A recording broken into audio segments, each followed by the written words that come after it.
পারবেন। এখানে কোনো ডাকাতি হয় না, কারণ কম দামে এখানে ফুচকা চটপুরি খাওয়ানো হয়। আর সেটা 30 টাকা প্লেট চটপুরি, 30 টাকা প্লেট বেলপুরি, অল্প অল্প টাকা আপনার অনেক উন্নত মানের খাবারগুলো খেতে পারেন। সবাই ভালো থাকবেন, সুস্থ থাকবেন।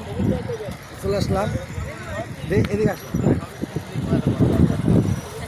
আমরা, চলে আসলাম আমার এক আঙ্কেলের সাথে একটু কথা বলবো, দেখি উনি দোকানদার, উনি কি বলে আমার দর্শকের উদ্দেশ্যে। আসসালামু আলাইকুম ভাই। আঙ্কেল, এই আমার দর্শকের উদ্দেশ্যে একটু আপনাদের ব্রিজের ট্রেনার একটু বলেন। হ্যাঁ বলেন। বলুন, আর আপনারা যে ঝালমুড়ি চটপটি ফুচকা বেচতেছেন, কেমন একটা রেটে বেচতেছেন? আমার রেট কম। আমি আজ 23 বছর ব্যবসা করি। আমারটা ঢাকা শহরে 19 বছর ব্যবসা করে আইছি। এটা সেই নতুন আমরা 3 বছর আমি এখানে জন দিছি। আমার চটপুরি 30 টাকা, ফুচকা 40 টাকা, বেলপুরি 30 টাকা, মুড়ি 20 টাকা, খাইয়া 7 টাকা।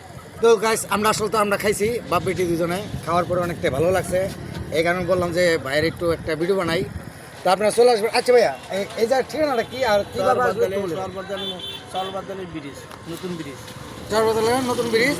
আপনারা আসতে পারেন সাভার ও দামরা থেকে, যে কোনো জায়গা থেকে। যদি সাভার থেকে আসেন, সাভার নামাবাজার রুট আইসে যে কোনো রিক্সাওয়ালা বলবেন যে চর ব্রিজ যাবো, অবশ্যই নিয়ে আসবে। এখানকার ভাড়া নেবে 30 টাকা। আর যদি দামটা ঝুলিবিড়া থেকে আসেন, অবশ্যই ভাড়া নেবে জনপদ 50 টাকা থেকে 60 টাকা।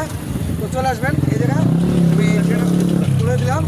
আর যারা আসেন আমার এই ভাইয়ের দোকানে চটপটি রোদ লাগে, অনেক স্বাদ লাগে, অনেক মজা লাগে। সবাই ভালো থাকবেন, সুস্থ থাকবেন। আল্লাহ হাফেজ।